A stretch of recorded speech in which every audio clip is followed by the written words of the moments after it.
Olá, que bom poder participar com vocês desse projeto chamado Diálogos do Coração. Quero agradecer à Federação Metodista de Mulheres da Segunda Região por este convite, através da Simone, muito obrigada. Que Deus possa abençoar a vida de cada uma, que você possa ser uma mulher segundo o coração de Deus. E este é o dia que o Senhor fez e nós estamos alegres por isso, apesar das circunstâncias, de tudo que está acontecendo à volta. Este é o dia que o Senhor fez e nós estamos alegres, ou precisamos estar alegres. E para isso, para compartilhar este momento, eu quero convidar você a uma leitura que está na Palavra de Deus em 1 Samuel, capítulo 1, versículos 2 e seguintes, né? Talvez até o 17, para que a gente possa compartilhar um pouco dessa história que é conhecida por todas, principalmente as mulheres cristãs, porque é a história de uma mulher que estava amargurada, né? E que precisou de ouvir a voz de Deus. Por isso eu quero convidar você. Este é um texto bem conhecido. É o texto que fala de Ana, então já estou aqui adiantando porque é um texto conhecido. E é um texto muito, mas muito precioso para nós como mulheres. E eu vou ler numa versão aqui um pouco mais contextualizada, tá? Então, se você for acompanhar e tiver alguma diferença, não se preocupe. É apenas uma questão de tradução. E diz para nós assim: Eucana tinha duas mulheres. Uma se chamava Ana. O nome da outra era Penina. Penina tinha filhos, mas Ana não tinha nenhum. Todos os anos, Eucana e sua família faziam uma viagem até o tabernáculo em Siló, a fim de adorar ao Senhor dos céus e oferecer sacrifícios a ele. Os sacerdotes que estavam no serviço nesse tempo eram os dois filhos de Eli, Ofni e Finéias. No dia em que Eucana oferecia o seu sacrifício, ele comemorava o acontecimento feliz, dando presentes a Penina. Além disso, dava presente também aos filhos dela.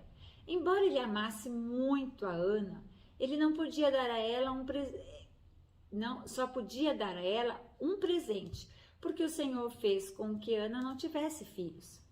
Acontece que Penina piorava a situação, porque fazia muito para deixar Ana irritada pelo fato de o Senhor não lhe permitir ter filhos. E todos os anos era a mesma coisa.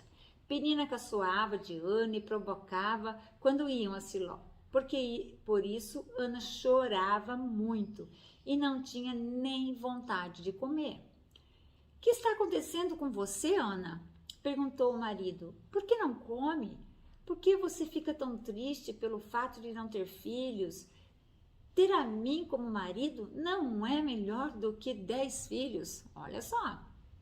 Certo dia, após a refeição da tarde, quando ainda estavam em Siló, Ana foi ao tabernáculo. O sacerdote Eli estava sentado no seu lugar de costume, ao lado da entrada. Ela estava sentindo uma profunda angústia e chorava amargamente, enquanto fazia sua oração ao Senhor. Ana fez este voto: Senhor dos céus, se olhar para o meu sofrimento e responder à minha oração, dando-me um filho, então eu darei esse filho de volta ao Senhor. Ele será seu por todos os dias de sua vida, e os seus cabelos nunca serão cortados. Eli percebeu que a boca de Ana se mexia enquanto ela orava em silêncio, do fundo do coração, porém não ouvia som, então pensou que estivesse embriagada. Era preciso vir aqui embriagada? Perguntou ele. Afaste-se desse vício. Por favor, Senhor, respondeu ela. Não estou embriagada, estou muito triste, isso sim. Eu estava abrindo meu coração diante do Senhor. Por favor, não pense que sou apenas uma mulher embriagada. Ora sim, por sofrer grande preocupação e aflição. Nesse caso, disse Elis, tenha bom ânimo, levante-se e vá em paz, e que o Senhor de Israel conceda o que você pede, seja lá o que for. Ah, meu Senhor, obrigada, exclamou Ana. Voltou feliz e começou a se alimentar de novo. A tristeza desapareceu do seu rosto. Bom, essa história, como disse, ela é contada na palavra de Deus e ela é uma história de uma mulher que passou por aflições, sofrimentos. É interessante pensarmos, né, que Ana é uma mulher como nós, igualzinha a nós, de carne, ossos e emoções. Ana passou pelo desafio de não ter filhos. Casada com um homem bom que gostava dela, amava muito, queria o melhor para ela, presenteava como presenteava a outra esposa que ele também tinha e presenteava seus filhos. Ele era um homem carinhoso, um homem bom. E Ana sabia disso, mas não era suficiente para ela. Ela tinha a companhia de Penina, que era a segunda esposa, porque era permitido aos homens ter uma segunda esposa, principalmente no caso de não ter filhos. Então, a segunda esposa seria a oportunidade dos filhos. Ana, então, tinha Penina. E quando Penina teve filhos, passou, então, a afligir muito mais o coração de Ana. E é interessante, queridas, que, como eu disse que Ana é parecida conosco, é porque às vezes nós também praticamos isso. Quando nós estamos numa posição um pouquinho mais elevada, talvez, a gente sempre parece que tem alguma coisa dentro de nós que nos move a espezinhar o outro, a usar de maledicência para com o outro, ou provocar a outra. Então nós precisamos vigiar para não sermos parecidas com Penina. Mas também precisamos estar atenta para não sermos tanto quanto Ana, né? Que era sofrida, amargurada, nada para mim dá certo, né? Então é necessário que nós tenhamos atenção e equilíbrio no nosso coração. Ana então tinha um marido bom, um marido que amava, que cuidava, mas em compensação ela ainda carregava no seu coração aquela dor, aquela angústia, porque ela transformou o fato de não ter filhos num fardo para a sua própria vida. Quantas coisas nós não transformamos em fardos na nossa vida porque nós não temos? Você já pensou nisso? Algumas coisas que nos incomodam tanto, que nós queremos, que acabamos deixando de perceber as coisas que estão à nossa volta. E começamos a gerar toda a nossa energia, todo o nosso foco para aquilo. E aí qualquer palavra que venha de fora nos entristece, nos desanima, nos deixa enfraquecidas, dizendo que Deus não me ouve. Então, nós temos que tomar cuidado. Aqui há um exemplo de um filho, mas é porque também há um propósito. Mas nós podemos trazer para dentro de nós, para nós fazermos esta avaliação de quantas coisas nós não deixamos dominar a nossa mente, os nossos desejos carnais, a ponto de nós não termos mais percepção de outras coisas e passarmos a vivermos em um grande sofrimento. Ana estava vivendo um grande sofrimento. E é interessante que a palavra de Deus fala assim, que todos os anos eles iam até Siló, porque Siló era o local onde estava o tabernáculo e era o local onde se levava as ofertas, onde se levava os agradecimentos pelas coisas que Deus tinha concedido durante o ano. E, no entanto, Ana estava indo lá com o coração pesado, com o coração triste. Então, ela ia à casa do Senhor todos os anos, mas com o coração pesado, com o coração entristecido. Talvez fizesse sim as suas orações, até as suas súplicas: Senhor, me concede um filho, o meu ventre precisa ser aberto. Então Ana, ela ia sim à casa do Senhor, como muitas de nós, como eu, dominicalmente vou à casa do Senhor, durante a semana, na reunião da sociedade, nós estamos presentes em vários lugares, mas às vezes a palavra é essa, nós estamos presentes, só lá. A gente vai só para, como se fosse marcar marcar a presença, marcar o ponto, né? Como se fosse uma função na nossa vida. Não, ir à casa do Senhor é motivo de alegria, é motivo de regozijo, é motivo da gente poder transmitir a nossa gratidão a Deus. E Ana foi lá. E aí eu trouxe aqui com vocês aqui um copo, tá? Que eu quero que vocês imaginem junto comigo que isso aqui é a Ana, né? E a Ana, então, era uma mulher casada, parecida com a gente, uma mulher que recebeu da vida vários desafios, dores, angústias, e ela ia captando e guardando todas essas coisas dentro de si. Ana, então, se enchia de coisas que não eram agradáveis ao coração de Deus. Então, Ana, ela estava aqui, cheia de tristeza, olhava com um olhar não muito agradável para Penina, porque Penina a incomodava, espezinhava, Penina fazia com que as águas da sua vida se mexessem de forma ruim, porque ela estava permitindo. Até que um dia, numa dessas visitas ao templo, Ana, estavam todos sentados à volta comendo, e Ana não conseguia comer. Ana não conseguia porque ela já estava cheia daquele momento, daquela situação. E ela então deixa todos à volta e vai sozinha ao templo.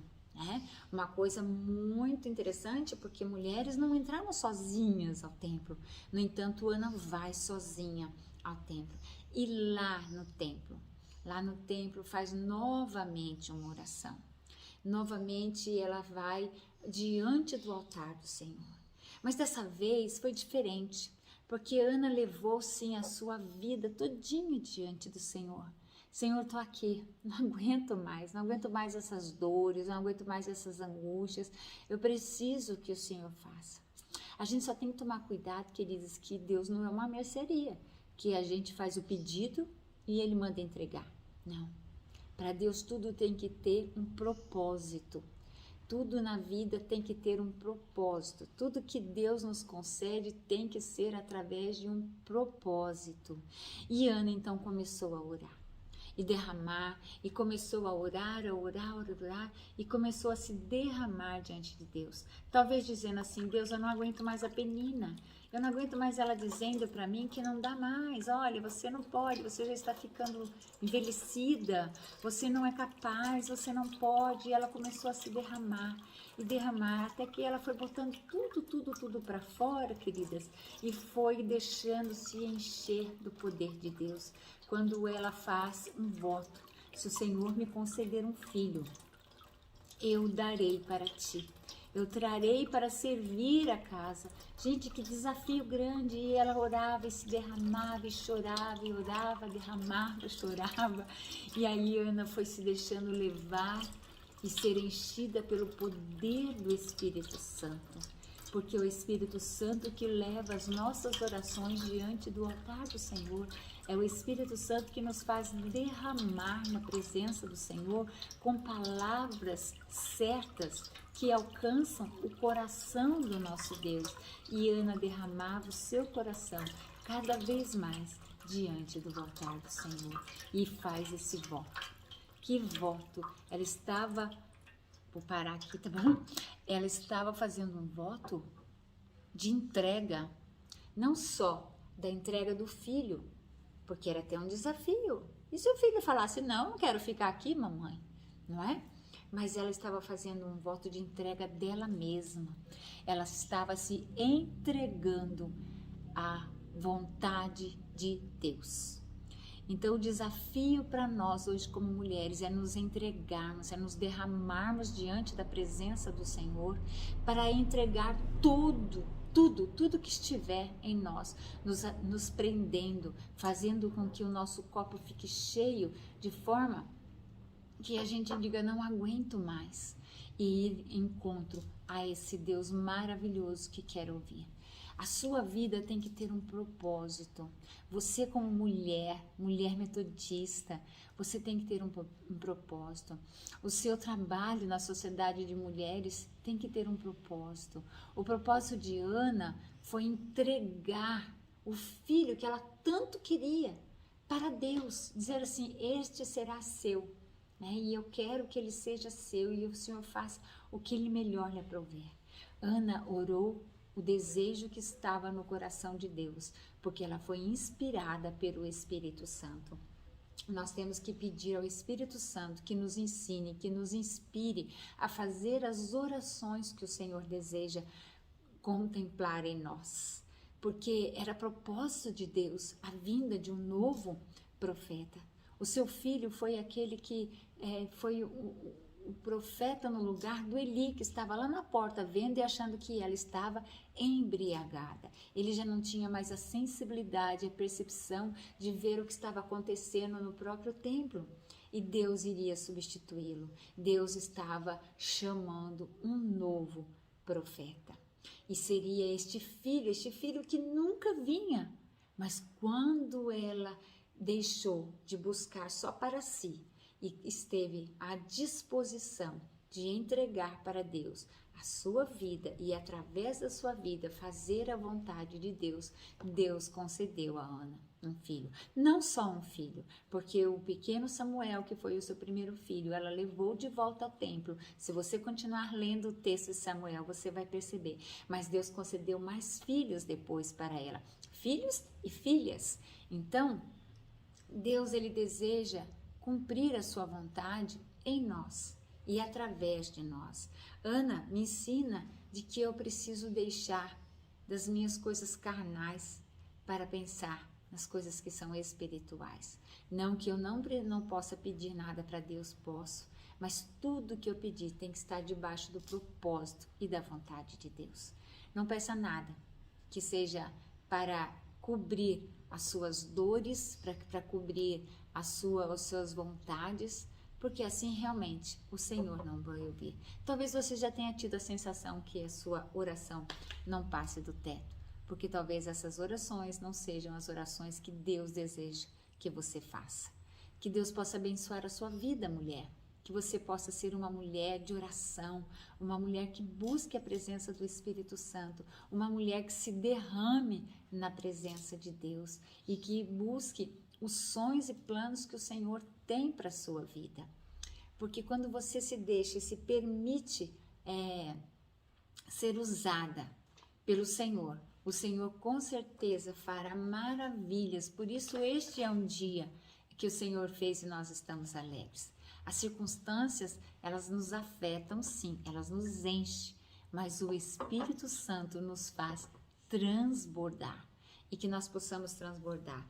Então que você possa aprender, assim como eu aprendi com Ana, né? Que eu posso ter tudo, mas tudo tem que estar debaixo da vontade do Senhor, para um propósito. Que Deus abençoe a sua vida, que Deus te fortaleça, que Deus te guarde. Quero orar com você. Pai querido, a minha oração, Senhor, é somente que o Senhor nos ajude a fazer a tua boa e perfeita vontade. Estamos aqui para sermos instrumentos da tua vontade, para ser instrumento, Senhor, daquilo que o Senhor deseja que realizemos através de nós, em nós, para que possamos realmente, Senhor, te servir com alegria. Obrigada por cada mulher que está ouvindo, que o teu Espírito Santo possa acrescentar no coração de cada uma aquilo que elas precisam cuidar para não deixar se dominar, Senhor, mas buscar a tua presença, buscar a presença do Santo Espírito agindo e atuando na vida de cada uma. É isso que eu te peço, é isso, Senhor, que nós colocamos diante de ti como um desejo. Vem habitar em nós e ajuda-nos a servir da melhor maneira, em nome de Jesus. Amém. Que Deus abençoe sua vida, que seja um tempo gostoso, que você possa dialogar no seu coração sobre a vida de Ana e buscar e entender aquilo que está ocupando o espaço que é de Deus e não permitindo o agir do Espírito Santo. Deus abençoe a sua vida. Muito obrigada.